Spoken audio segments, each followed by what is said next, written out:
경제를 잘 알지 못하는 사람을 위한 당장 내 돈이 되는 지식, 머니클래스. 오늘의 키워드 먼저 보시죠. 60% 넘긴 둔촌주공 계약률, 분양시장 살아날까?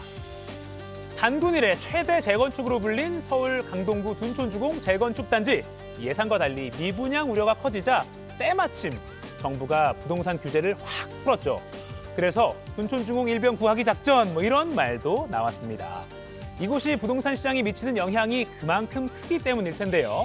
어제 마감된 둔촌주공 계약 결과가 이 전국 분양시장에 어떤 영향을 미칠지, 또 무주택자들은 청약 줍줍 해도 될지 전문가와 자세히 알아보겠습니다.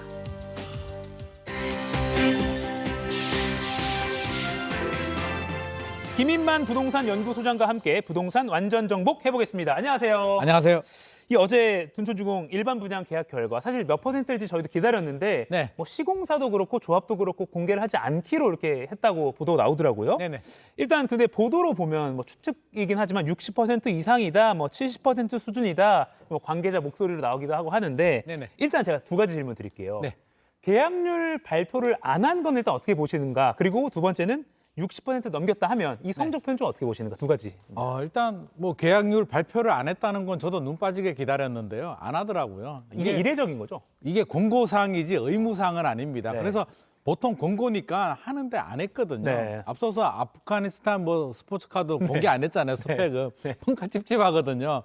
원하는 결과까지는 안 나왔다는 건데 저는 이해는 됩니다. 왜냐하면 둔촌주공 같은 경우에 완판이 되지 않으면 밑자야 본전이에요. 완판이 되면 자신 있게 공개를 하는데 80%든 70%든 60%든 어차피 미계약이 나왔기 때문에 공개를 하게 되면 어차피 미계약이라는 게 대서특필이 되는 거고요. 안 좋은 영향을 줄 수밖에 없기 때문에 어차피 밑자야 본전인 거나 안 할래라고 하는데 네. 우리 그 장위자이가 한 59.6%, 네. 60% 정도 나왔기 때문에 저는 60%는 상회할 것이고 70% 가까이 나올 것이라고 예상을 했는데 네. 비슷하게 나온 것 같습니다. 60에서 70% 정도 나온 것 같고요. 네. 면적에 따라서 면적이 작은 거는 좀 계약률이 낮게 나왔고요. 59나 84 타입, 인기 타입들은 70% 상회하는 수준으로 나온 것 같습니다. 네. 한번 보시죠. 청약 경쟁률이 5.4대 1이었거든요. 5.4대 1인데 경쟁률이 60에서 70% 정도 나왔고 이게 아까 둔촌주공 일병 구하기라고 했잖아요. 네.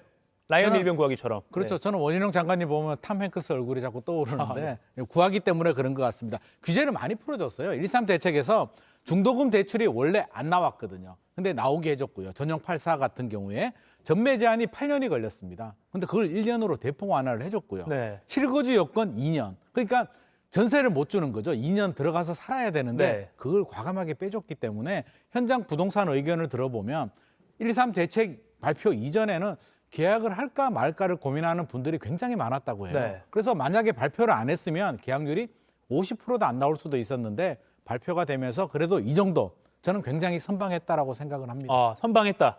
60%에서 70% 수준의 계약률. 네네. 이 정도면 선방했다. 네. 그 2주 전에 아까 말씀하신 그 부동산 시장 규제 확 풀어놓은 게 나왔을 때 네. 소장님도 이 말씀하셨어요. 이거 둔촌주공 재건축 단지를 겨냥한 것으로 보인다. 네네. 집어 말씀하셨는데 네. 그 이후에 이제 HUG라고 하죠. 그 네. 주택도시보증공사 네. 여기에서도 7,500억 원 네. 규모로 또 뭐 자금 조달해줬고 네. 이렇게 계속 맞추면 어떻게 좀 대책이 나오고 있는데 이것도 네. 어떻게 봅니까? 계속 구하기 들어가고 있습니다. 네. 이게 계약률이 굉장히 중요합니다. 77% 이상이 돼야만 PF 대출 상환이 가능했거든요. 둔촌주공 같은 경우에 절체절명의 위기였죠. 77% 장담할 수 없는 여기 나오시죠? 네. 굉장히 어려운 상황이었는데 또 구하기가 1.3 대책뿐만 아니라 한 번 더 구해줬잖아요. 허그가 보증을 해줌으로써 네. 7,500억 이상 돈줄을 마련했기 때문에 두 번 구해준 거죠. 한 번 구해준 게 아니라 라이언 일병을 두 번 구해줬다라고 네. 보여지기 때문에 좀 굉장히 큰 의미가 있고요. 사실 77%는 불가능한 수치입니다. 지금 분위기에서는 굉장히 어려운 분위기이기 때문에 어쩔 수 없이 구하기에 나설 수밖에 없었던 것 같습니다. 그렇죠. 그러니까 이렇게까지 구하게 나서는 게 결국에는 이 둔촌 주공 단지라는 게 좀 상징성이 있고 그럼요. 여기 분위기가 살아야 뭐 다른 시장 전체가 다 산다. 뭐 이런 게 정부의 판단인 것 같아요. 네네. 그래서 뭐 60% 이상이면 그래도 뭐 예상보다 괜찮다 이런 평가하는 사람들도 있고 한데 진짜 이 둔촌 주공 이 효과 때문에 전체적으로 전국의 부동산 시장이 좀 살아나는 효과가 있을까요? 지금 당장 결과를 보면 살아나는 효과까지는 기대하기 어려울 것 어렵다. 같습니다. 안 좋은 게 다행이고요. 만약에 계약률이 50%도 안 나왔다면 아마 부동산 시장은 굉장히 큰 어려움에 처했을 겁니다. 네. 야, 믿었던 큰형이 12,000세대 둔촌주공마저도 50%도 안 된다면 매수 심리가 완전히 위축이 되고요. 미분양이 급증할 우려가 있었는데 다행히 이 정도라도 저는 다행이라고 생각하는데 60% 이상 70% 정도 나왔기 때문에 나올 거로 예상이 되기 때문에 일단 한숨을 돌린 거, 나빠지는 걸 방지한 거고요. 투자 심리를 살리기에는 좀 역부족인데 지금 미분양 그래프 한번 보시죠. 11월 달까지 5만 8천 세대 정도가 됐고요. 12월 달은 6만이 넘을 것으로 보여지는데 굉장히 빠르죠. 미분양이 빨라진다는 얘기는 이게 주택시장의 바로미터거든요. 네. 둔촌주공 구하기가 실패했다면 7만, 8만은 순식간에 넘어가게 되는데 그래도 구하기에 성공했기 때문에 아마 1월 달 통계가 나오면 이 정도 수준에서 현상 유지 정도는 할 수 있지 않을까 예상을 합니다. 2022년 1월부터 가파르게 좀 오르기 시작했는데 그렇죠. 이 오름세가 그렇게 급격하진 않을 거다. 실패했으면 급격히 더 올라가는데 네. 그래도 구하기에 이 정도면서는 성공이라고 보여지기 네. 때문에 미분양 급격한 상승률 둔화에는 성공했다라고 보여집니다. 그렇군요. 그 이제 또 정부가 나서서 뭐 네. 민간의 그 미분양 주택을 또 사겠다까지 나왔어요. 네네. 또 구하기 이렇게 있는데 어떻게 보면 이게 건설사만 뭐 배불려 주는 거 아니냐. 정부가 네. 여기까지 하는 건 조금 너무 과한 거 아니냐 이런 비판도 있습니다. 어떻게 보십니까? 그런 비판의 목소리들이 많고요. 네. 저도 그런 비판의 목소리에 또 숟가락을 하나 얹고 싶은데 아, 네네. 사실 우리나라가 뭐 이게 빈살만처럼 돈이 엄청나게 많으면 야 그거 해결해줘 그러면 다 해결이 될 문제인데 네. LH 부채가 굉장히 많고요. 아.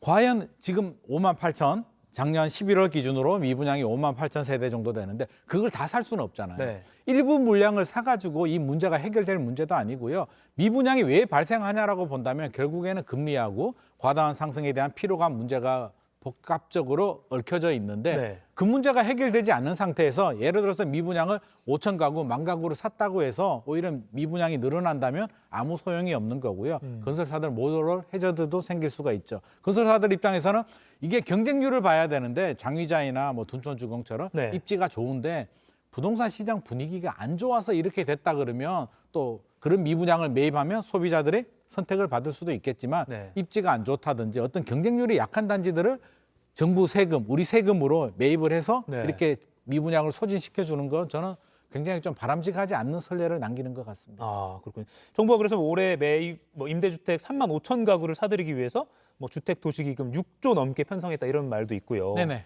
건설사들이 또 자구적으로 노력을 해야 되는 부분도 있잖아요, 그렇죠? 자구적으로도 노력을 해야 되고요. 부동산 시장 분위기 자체가 달라져서 민간 시장에서 그 물량을 소화를 해줘야지 우리 세금으로 그걸 해줘가지고는요. 만약에 3만 5천 세대를 소화를 해줬는데 네. 그 사이에 분위기가 나빠져서 또 미분양이 3만 5천이 생겨버리면 네. 아무 소용이 없는 거잖아요. 그러니까요. 그래서 빨리 이 원인을 찾고 원인을 해결하는 데 주력을 해야 될 것 같습니다. 네. 그래서 아마 계속 그 13 대책도 나오고 한 건데 이제 미계약 물량이 계속 많이 나오고 있는 상황에서 무주택자들이 이른바 줍줍 하는 것 어떻게 좀 추천하십니까? 이게 무순위 청약이라고 하는데요. 네. 둔촌주공도 이제 미계약이 나올 거란 말이에요. 네. 그러면 예비 당첨자에서 하고 나중에 무순위로 가는데 무순위가 뭐냐면 1순위, 2순위 계약에서 이제 계약이 안 되는 물량들을 그 해당 지역 거주자들 중에서 무주택자들이 소위 말해서 줍줍 뽑기해서 가지고 가는 물량인데요. 네. 이 규제도 사실은 풀렸습니다. 해당 지역, 지금 서울은 서울 뭐 무주택자들만 되는데 서울이 아닌 전국이 다 가능하고요. 앞으로는 네. 이제 무주택이 아닌 1주택자들 뭐 집 있는 사람들도 가능한데 이게 시간이 좀 필요합니다. 2월 달부터 적용이 되기 때문에 아마 둔촌주공도 좀 기다렸다가 할 것 같은데 우리가 봐야 될 거는요. 그냥 무순이니까 네. 무조건 줍줍해야지라고 하는 게 옥석을 좀 가릴 필요가 있을 것 같습니다. 이제 좀 봐야 되는데 옥석이 뭐냐면 첫 번째 입지가 좋으냐. 그렇죠? 교육 환경, 교통, 대단지, 브랜드 아파트 모든 게 현재 가치가 좋은데 부동산 시장 분위기가 안 좋아서 미분양이 났다면 나중에 분위기가 좋아지면 문제가 해결이 되는 거잖아요. 네. 이런 미계약 물량이 있다면 자신 있게 줍줍을 하셔도 되는데 예. 주의해야 될 거는요. 한번 보시죠. 나홀로 아파트거나 혐오시설 주변에 있거나 뭐 고분양가, 지나친 고분양가여서 부동산 시장의 문제가 아니라 아파트 자체의 문제라면 부동산 시장이 좋아져도 이 문제는 해결될 수 없기 때문에 이런 미분양, 무순위 줍줍이라면 좀 조심해서 좀 걸러야 될 것 같습니다. 그러니까 결국에는 기본에 충실해서 판단 맞습니다. 어디에 현혹되면 안 되겠네요. 분위기에 맞습니다. 휩쓸려서. 분위기에 휩쓸리지 마시고요. 항상 기본에 충실해야 되고 네. 시장이 원인이라면 나중에 시장이 좋아질 수도 있겠지만 자체적으로 기본이 안 된 아파트라면 좀 주의가 필요할 것 같습니다. 그리고 자금 계획도 신경을 잘 써야 된다. 그럼요. 예, 이 지금 부분 금리 어떻게 인상 또 예. 어떻게 될지도 모르겠고요. 네. 뭐 사실 금리가 이제 거의 뭐 마무리 단계로 들어간다라는 분위기가 조성이 되고 있는데 네. 또 모르잖아요. 저 미국에 계시는 파월 의장이 또 무슨 뭐 어떻게 어떤 될지 말씀하실지. 어떤 현상이 벌어질지는 모르기 때문에 네. 우리는 항상 자금 계획 리스크는 탄탄하게 최대한 보수적으로 세우는 게 맞을 것 같습니다. 네. 이 부분이 저는 기억이 남네요. 그러니까 부동산 분위기가 회복되더라도 이런 식으로 아까 안 좋은 그런 요소가 있는 아파트는 지금은 좀 신중하게 접근해야 된다. 맞습니다. 알겠습니다. 기본에 충실하자. 지금까지 머니클래스 김인만 부동산 연구소장과 이야기 나눠봤습니다. 고맙습니다.